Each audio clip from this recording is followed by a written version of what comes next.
Good afternoon everyone. Generally हमें सुनने को मिलता है कि जब एक पार्टनरशिप रजिस्टर होती है, उसके बाद जब पार्टनरशिप को ख़त्म करना होता है तो उसको डिसोल्यूशन ऑफ द पार्टनरशिप कहते हैं। और ये हम section 39 of the partnership act 1932 में पढ़ते हैं। सिमिलरली कंपनी भी जो है वो लॉ के द्वारा क्रिएट होती है और सेक्शन 7 जो है कंपनीज एक्ट, उसमें फॉर्मेशन ऑफ कंपनी बताया गया है। जब कंपनी को ख़त्म करना होता है, बिकॉज कंपनी नेचुरल पर्सन नहीं है, तो वो ऑटोमेटिकली डाई नहीं होती, जैसे कि गीता में कहा है कि जो पैदा हुआ है वो मरेगा। सो कंपनी को ख़त्म करने के लिए जनरली स्टूडेंट को के अंदर कंसेप्शन होता है कि वो वाइंडिंग अप होता है। तो हमें सुनने में मिलता है कि फर्म के केस में जो है डिसोल्यूशन होता है और कंपनी के केस में वाइंडिंग अप होता है, लेकिन ऐसा नहीं है। फर्म के केस में भी डिसोल्यूशन होता है और कंपनी के केस में भी डिसोल्यूशन होता है।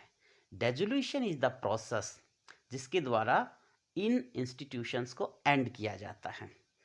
लेकिन जब आप सेक्शन 302 देखते हो of the companies act, section 302 में लिखा गया है कि लिक्विडेटर जो है वो एप्लीकेशन फॉरवर्ड करता है to the tribunal, the national company law tribunal, and फिर जो है 302 के प्रोसेस के अकॉर्डिंग जो ट्राइब्यूनल है वो डिजॉल्व करता है कंपनी को।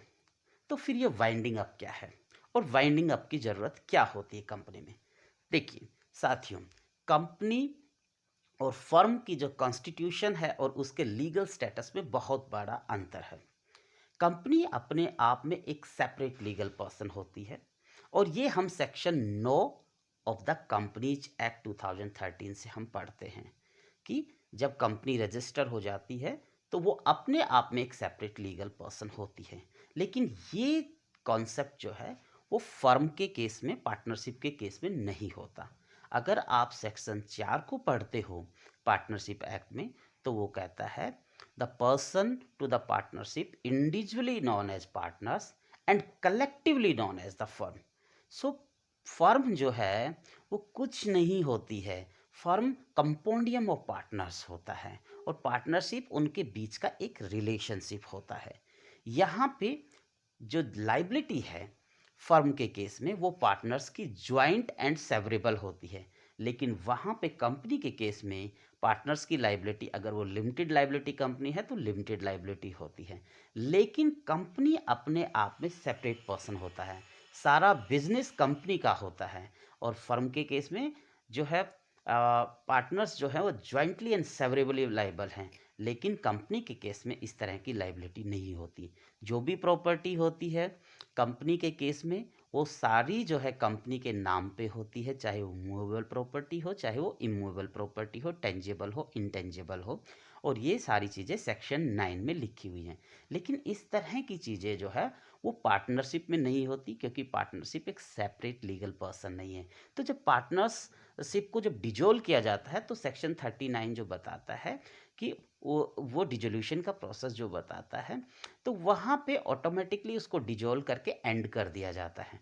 लेकिन और जो लाइबिलिटी बचती है, जो क्रेडिटर्स की लाइबिलिटी बचती है या जो प्रॉपर्टी होती है, वो बिकॉज पार्टनर्स की खुद की होती है, वो पार्टनर्स में डिवोल्व हो जाती है लाइबिलिटी भी जो होती है। लेकिन ये जो कॉन्सेप्ट है ये कंपनी के केस में नहीं होता। अगर कोई प्रॉपर्टी है तो कंपनी की है, और अगर कंपनी को डायरेक्टली डिजोल्व कर देंगे तो उस प्रॉपर्टी का मालिक कौन होगा? वो प्रॉपर्टी रेस नूलियस हो जाएगी। इसलिए इस चीज़ से बचने के लिए पहले जो भी प्रॉपर्टीज़ हैं उन सबको बेचा जाता है और उनको लिक्विड फॉर्म में किया जाता है। सो वाइंडिंग अप जो है एक प्रोसेस होता है जहाँ कंपनी को एंड करने के लिए किया जाता है। जैसे हम क्लास ख़त्म होने से पहले बोलते हैं टीचर लोग कि I am winding up the class, और उसमें जो एडमिनिस्ट्रेटर पॉइंट होता है कंपनी के लिए उसको हम बोलते हैं लिक्विडेटर, क्योंकि उसका काम होता है कि कंपनी के सारे बिजनेस को वो लिक्विड की फॉर्म में कर दे। लिक्विडिटी जो कॉमर्शियल टर्म में होता है कि पैसे की फॉर्म में उसको कन्वर्ट कर दे, और फिर उस पैसे से लाइबिलिटीज़ को चुकता की जाती है, क्योंकि मेंबर्स की लाइबिलिटी डायरेक्टली नहीं होती कंपनी के केस में फर्म के की तरह। तो वहाँ पे पहले सिक्योर्ड क्रेडिटर्स की लाइबिलिटी को किया जाता है, फिर अनसिक्योर्ड क्रेडिटर्स की लाइबिलिटी को किया जाता है, और उसके बाद में जो कुछ बचता है वो जो है मेंबर्स के बीच में डिवाइड हो जाता है।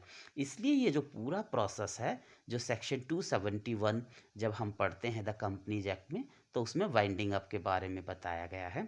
और जब वाइंडिंग अप हो जाता है तो उसके बाद में क्या बचता है, केवल जो है एक कंपनी बचती है, और उस कंपनी को फिर फर्म की तरह ही सेक्शन 302 जो हमारा है द कंपनीज एक्ट में, उसमें डिजोल्व किया जाता है।